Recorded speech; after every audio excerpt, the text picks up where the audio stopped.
또 공통 질문, 예, 예. 날카로운 질문이 예, 예. 환율은 누구도 알 수 없다. 예.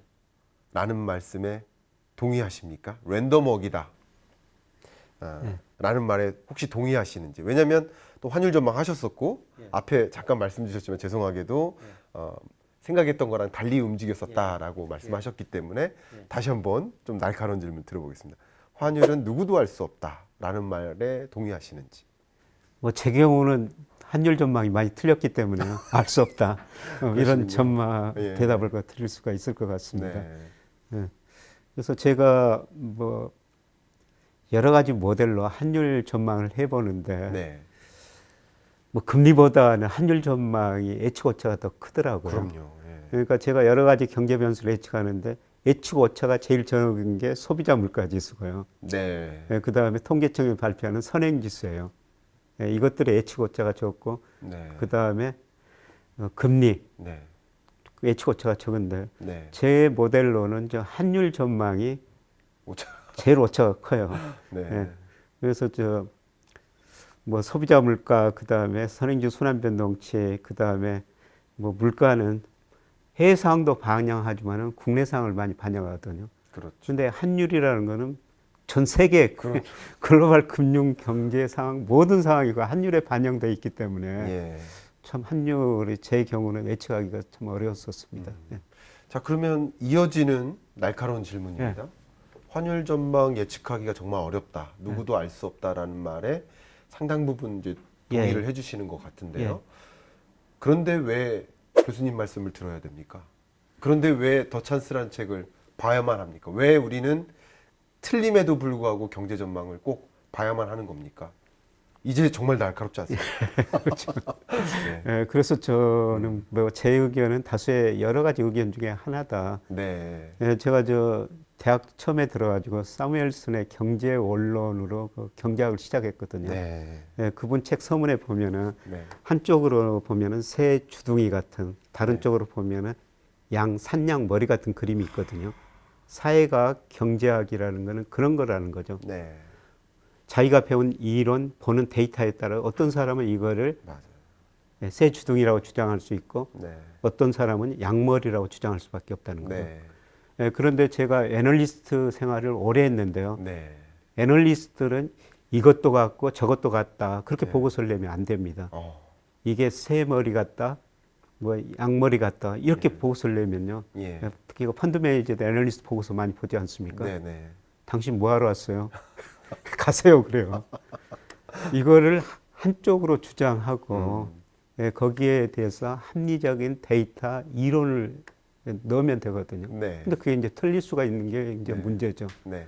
근데 제가 애널리스트 생활을 오래 했기 때문에 한쪽 주장을 한쪽으로 이야기할 수밖에 없다. 그렇겠네요. 예. 그래서 늘 뭐 조금 제 이야기를 듣고 제 책을 보시는 분들한테 네.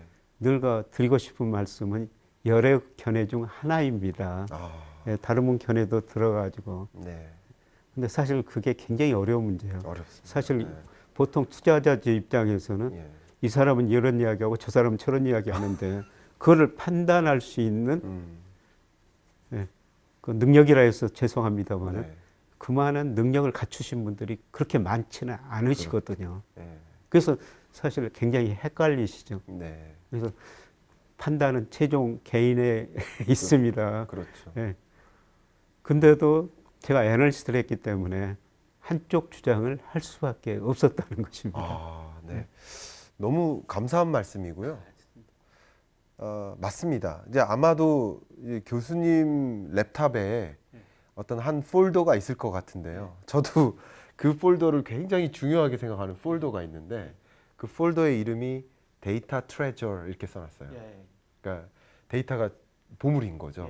근데 그 폴더 안에 들어가면 정확하게 제가 세보진 않았는데 한 50개의 엑셀 파일들이 있습니다. 그러니까 제가 그 엑셀 파일들을 계속 업데이트하면서 데이터를 매니지하는 거예요. 교수님도 그러시지 않을까 생각은 하고 있는데요. 제가 네. 뭐 리서치센터장하고 연구소장도 했습니다. 네. 그때 연구원한테 자료를 만들려고 부탁했으면 지금 강의를 못 하는데요. 네. 저는 제 모든 자료를 제가 데이터 직접 입력하고 그러시죠. 요새는 일별 자료까지 계속 입력하면서 일별까지. 예, 예. 거기에 데이터를 계속 입력하다 보면 어떤 감각 같은 것도 생기거든요. 맞습니다, 맞습니다. 예. 예, 그래서 그 거시경제 시계열 분석은 뭐 아시겠습니다만은 과학이고 예술이다, 네. 사이언티픽이고 아트다 이런 이야기까지 네. 있지 않습니까? 그래서 어떤 거시경제 모델을 만드는데요. 같은 모델을 만들어도 과거 데이터가 좀 미래를 예측하지 않습니까? 그럼요. 근데 과거 데이터를 2000년부터 사용했느냐, 2010년부터 사용했느냐, 이 전망치가 반대 방향으로 나와요. 다르죠. 예.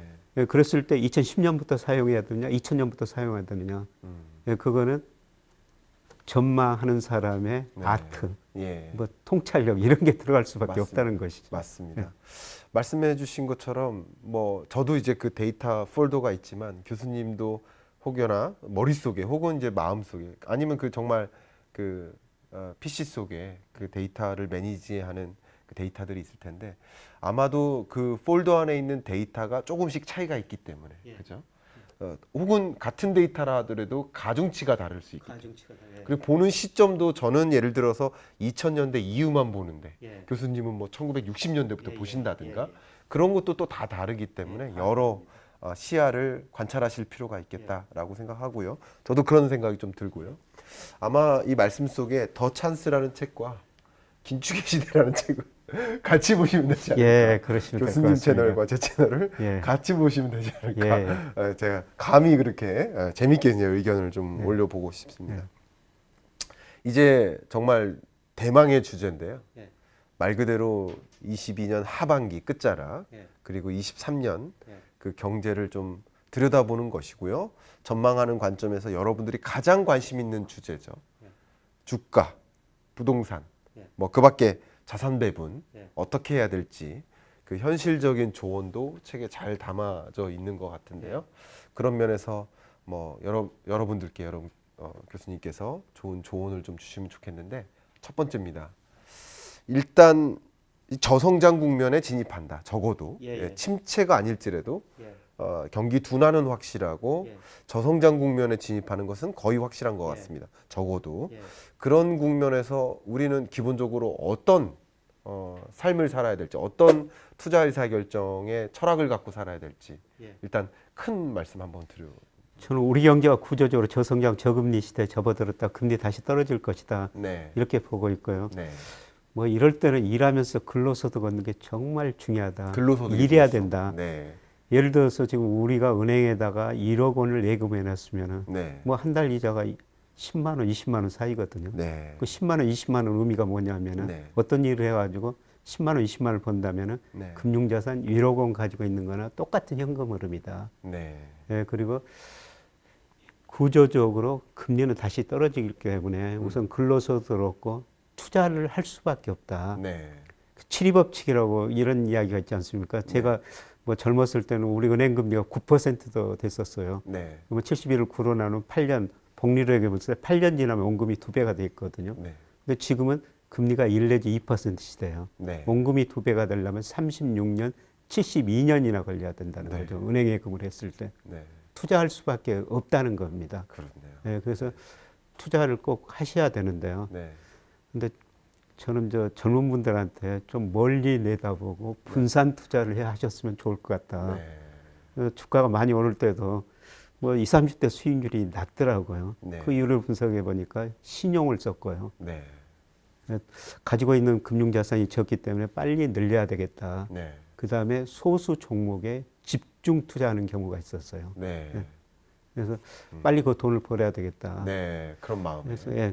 그래도 분산 투자를 해야 된다. 네. 그랬더니 어떤 젊은 분이 뭐 계란이 하나밖에 없는데 어떻게 바구니에 남아 담을 수가 있습니까? 그래서 제가 농담으로 그럼 어떻게 해야 됩니까? 그 계란 메추리알로 바꿔가지고 좀 그래도 남아 담으셔야 됩니다. 계란을 매체를 바꿔서라도 분산 투자요. 예. 좋은 그리고 말씀. 뭐 지금 젊은 분들은 100세까지 투자하실 수밖에 없어요. 네. 예, 좀 멀리 내다보고 복리 개념으로 생각하시면은 뭐 얼마든지 돈이 많이 불어날 수가 있거든요. 네. 네. 결국 우리가 저성장 국면에 진입하는 그런 국가로서 그것을 막기 위한 노력도 필요합니다만 어쨌든 저성장 국면으로 진입한다라고 한다면 그것에 대응할 필요가 있는데 교수님 조언은 저축 그리고 분산 투자, 예, 예. 장기 투자. 예. 이 세 가지 원칙을 예. 제시해 주셨습니다. 뭐 아주 기본적인 말씀을 드린 근데 건데. 너무 와닿습니다. 저는 정말 좋은 말씀이시고 저도 그런 생각을 많이 갖고 있는데 다시 한번 이제 제 생각을 더 탄탄하게 만드는 계기가 된 것 같습니다. 결국 이제 내년 자산 시장은 어떻게 될까? 주식 시장이나 부동산 시장은 어떻게 될까? 예. 이것에 대한 의문을 많이 갖고 계실 것 예. 같아요. 어쨌든 하락한다, 폭락한다라고 말씀 주시고 계신데 그게 어느 정도인지도 또 궁금하실 것 같습니다. 한번 말씀 부탁드립니다. 저번에 코스피가 2280까지 떨어졌는데 그게 저점인가 네, 아닌가? 네.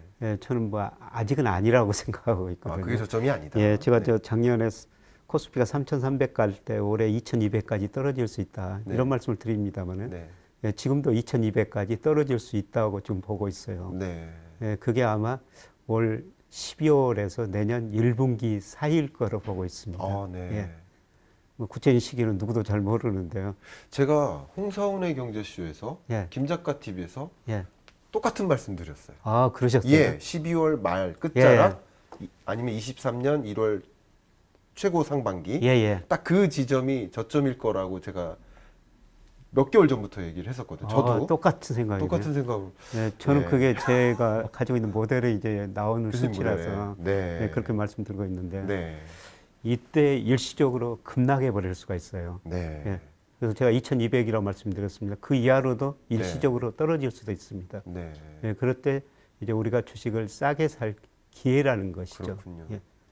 그래서 좀 현금을 좀 가지고 계셔야 된다. 네, 지금 유동성이 높은 자산을 가지고 네. 있어야 된다. 네. 예, 그런 말씀을 드리고 예. 싶고요. 국내 부동산도 한번 말씀 부탁드립니다. 저는 부동산 이렇게 사이클을 구해보니까 이제 추세가 완전히 꺾이는 뭐 통계적으로 그 H 필터 같은 거로 이렇게 추세를 구해보니까 네. 이제 꺾이는 초기 국면이거든요. 부동산 시장의 조정의 시작밖에 안 왔다. 예, 시작밖에 안 왔다. 그래서 이게 이제 얼마까지 떨어질 것인가. 그게 이제 하락률 기준으로 말씀하시는 예. 거죠? 하락률이 지금은 마이너스 뭐 0.01 요 정도지만 예. 앞으로는 그 하락률이 더 커질 것이라고 예, 보시는 그렇습니다. 거죠? 네. 예. 그리고 얼마나 하락률이냐, 얼마나 기간이 오래 갈 것인가. 그렇죠. 예. 예, 그게 두 가지 문제인데요. 네. 근데 뭐 지수로 보면은 뭐 네. KB국민은행에서 뭐 아파트 가격 뭐 지수 발표하지 않습니까? 네, 네. 그 지수로 보면 한 10% 정도는 떨어지라고 보는데요. 네. 그 지수가 10% 떨어지면은 지역에 따라 가지고는 3, 40% 떨어지거든요. 네. 예, 네. 지수가 10% 떨어지면. 네. 예, 저는 뭐 3, 40% 떨어지리라 보고 있고요. 예. 근데 실례지만 예. 그 지수는 전국 평균 아파트 매매 가격 예, 전도시 상승률? 평균 아파트가 전도시 KB. 평균 예, 그 그게 한 기준으로 10%. 10% 떨어지니까 실질적으로는 한 3, 40%까지 예. 떨어진다. 예. 말씀입니다. 예. 제가 말씀드린 것은 모든 자산가는 장기적으로 오르지만 사이클이라는 게 있거든요. 네, 네. 예, 제가 2019년에서 2011년 사이에 네. 여의도 아파트에서 한번 전세 살면서요. 네. 무슨 고민을 했냐면은 예. 혹시라도 그 아파트 가격이 전세 가격 밑으로 떨어져 가지고 예. 전세금을 돌려받지 못할까 네.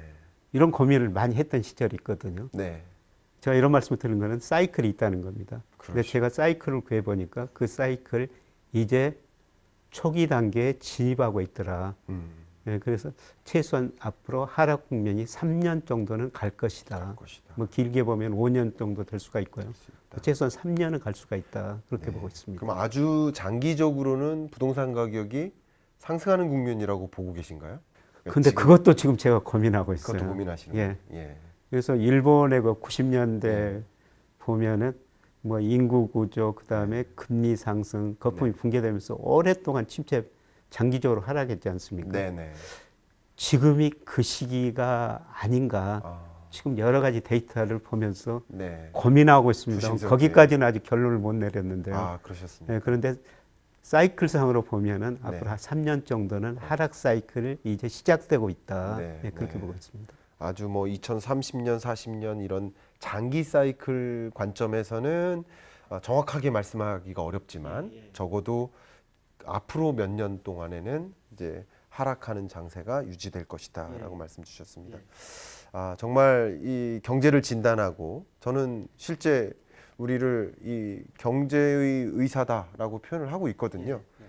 뭐 의사 선생님들이 몸을 진단해서 처방을 주듯이 우리 경제를 진단하고 좋은 처방을 제공하시는 그런 인물이기 때문에 경제 의사다 이런 생각을 개인적으로 하고 있는데 오늘 1시간여 동안의 말씀 속에서 그런 것들을 더 느낄 수 있었던 시간이었던 것 같습니다.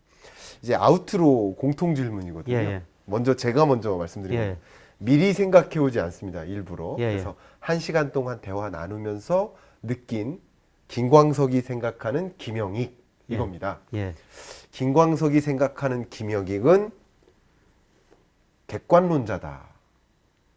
그러니까 많은 사람들이 폭락론자다라고 얘기하는데 예. 사실은 그 폭락론이 아니라 여러 데이터에 기초해서 최대한 객관적으로 경제를 진단하기 위해서 노력하시는 객관론자가 아닌가. 제가 지금 이 말을 만들어 봤습니다. 아, 예, 정말 어떠십니까? 고맙습니다. 마음에 드십니까? 예, 아주 마음에 듭니다. 뭐 언론에서 저를 닥터 둠이라고 네. 이야기하는데 어떤 저 유튜브 같더니 진행자 한 분이 미스터 데이터라고 미스터 데이터. 앞으로 별명을 그렇게 부르겠다고 이렇게 이야기하더라고요. 네. 예, 저는 제가 가지고 있는 데이터를 해석할 뿐이고요. 네.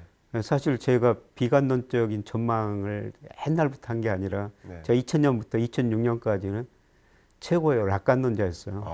가끔 여러 그 기관에서 예. 낙관론자, 비관론자 데려다가 같이 세미나를 하는데 제가 계속 낙관론자였었어요. 그렇군요. 예. 예. 2007년부터 미국서 이기 온다고 그래가지고 그때부터 네. 비관론자라는 별명이 붙었는데 네.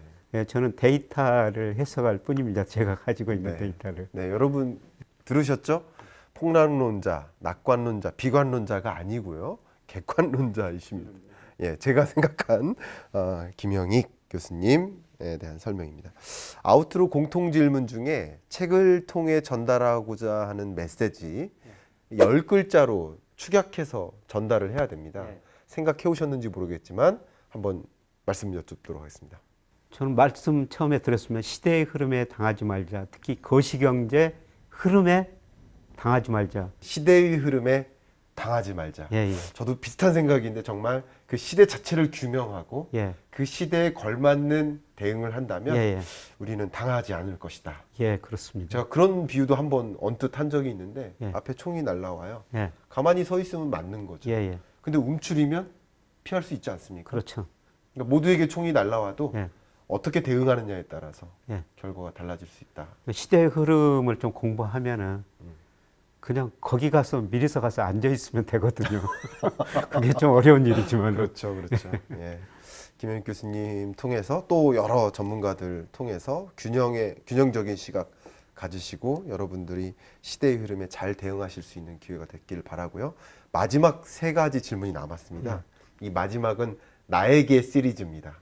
예. 오늘 대화를 나눴더니 어쨌든 교수님께는 이 거시경제, 예. 거시경제라는 것이 평생 나는 애널리스트로 남고 싶다라고 말씀하신 것처럼 거시경제는 이제 교수님의 삶이지 않나 이런 생각을 하고 예. 있는데요. 제 삶 속에도 거시경제가 이만큼 차지하고 있습니다. 예, 예. 뇌를 이제 분해해 보면 아마 95%가 거시경제가 아닌가 뭐 이런 생각을 저도 예, 할 예. 만큼 그런데 나에게 거시경제란이라는 질문을 드리고 싶습니다. 어떻습니까? 저는 대학 들어가서 처음에 경제학을 공부해서 경제학 선택을 정말 잘했다. 네. 예, 그리고 계속 지금까지 이코노미스트로 이어오고 있지만 거시경제는 나의 삶이다. 거시경제는 나의 삶이다. 네, 예, 그러신 것 같습니다. 맞습니다. 그 삶이 행복하시죠? 뭐 행복합니다. 네, 좋아하는 일을 하는 네. 그분은 행복하지 않을 수가 없거든요. 예. 저도 저는 너무 뭐 행복합니다. 후배들한테 네, 그 좋은 안정적인 직장 들어가지 말라. 좋아하는 일을 해라. 맞아요. 좋아하는 일을 하다 보면 잘할 수 있고 그래요. 평가를 받을 수 있고 예. 돈은 그 다음에 자연스럽게 맞아요. 따라오는 것이다. 네, 무슨 좋아하는 일을 하라고 그럽니다. 예, 좋아하는 일을 제가 이코노미스트라는 일이 좋았기 때문에 네, 뭐 새벽에 나와가지고 일했고 주말에도 뭐 회사 나와가지고 일했고 예. 5시 출근했었거든요. 아이고, 그 좋아하는 일을 하다 하다 보면은 보니까 그 뭐 열심히 하고 잘할 수밖에 없죠. 네. 저도 이제 토요일, 일요일 양일은요. 네. 다른 큰 일이 없는 한 아침 새벽부터 그리고 점심 먹을 때까지 예. 그냥 그 경제라는 바다에 빠집니다. 예. 저 혼자만의 시간. 아무한테도 전화 안 오잖아요. 예. 저 혼자만의 시간을 갖고 예. 그때 데이터도 많이 분석하고 글도 많이 쓰고 그런 시간을 갖는데 참 행복하고 예. 그 분석한 것을 여러분들께 전달하면서 또 행복한 삶을 살고 있는데 교수님도 그런 삶을 살고 계신 게 아닌가 생각이 됩니다. 교수님께 계속 쫓아다니는 별명이 있죠. 예. 닥터둠. 예. 그래서 나에게 닥터둠이란 이런 질문을 좀 드려보고 싶습니다. 나에게 닥터둠이란? 별로 기분 안 좋습니다. 아, 그렇습니까? 별로 제가, 기분 안 좋은 거. 예, 2008년. 왜 그렇습니까? 저 둠이라는 게 어둡다는 아, 뜻 어두우니까. 그런 닉네임 좀 원하지 않으신가? 네, 저는 성격이 참 낙관적이거든요. 그러시군요. 예. 그래서 제가 요새 새벽 4시에 눈 뜨자마자 네. 야, 오늘 또 살아있구나. 네. 이 살아있다는 게 얼마나 좋습니까? 아, 그러세요? 네, 그러면서 하루하루 뭐 네. 저한테 주어진 임무 최선을 다하고 즐겁게 보내자. 근데 다또 어두우니까. 예, 어두우니까. 글루미하고 그러니까요. 예. 예, 그래서 그러네요. 아까 말씀드렸지만은 뭐 저는 데이터만 네. 보고 예. 해석하니까요. 네. 미스터 데이터 하시면 좋을 것 같습니다. 네, 그런 별명이 그래서 좋을 것 저도 같습니다. 경제 읽어주는 남자라는 애칭이 너무 좋아서 예, 너무 좋아요. 그것을 상표를 등록했어요. 예, 예. 한 돈 100만 원 정도 들어요. 예. 그러니까 교수님도 원하시는 그 닉네임을 예. 예를 들면 미스터 데이터 예. 이것을 상표 등록하시고 아. 나한테 그냥 미스터 데이터라고 불러달라. 예. 도움이 되지 않을까 하는 생각을 제가 개인적으로 한번 해보겠습니다. 조금 해봤습니다. 예. 자, 마지막 질문입니다. 예. 책인싸를 통해서 오늘 1시간 조금 넘게 대화를 나누셨어요. 예. 책인싸에 출연하신 소감을 여쭙는 건데요. 그래서 나에게 책인싸란입니다. 자, 질문 드리겠습니다. 나에게 책인싸란? 네. 그동안 여러 방송 뭐 글을 썼습니다. 가장 깊이 있는 대화를 나눴던 것 같아요. 예, 그만큼 그 교수님께서 네. 네. 깊이 있는 그 통찰력이 있었고요. 그러셨습니까? 그래서 저도 거기에 예. 맞춰서 대답하려고 참 힘들었습니다. 아닙니다. 너무 예, 정말 저 의미 있는 시간이었습니다. 의미 저도 있는 시간. 늘 이런 토론을 통해 가지고 배우게 되거든요. 네. 책인싸란 의미 있는 시간. 예.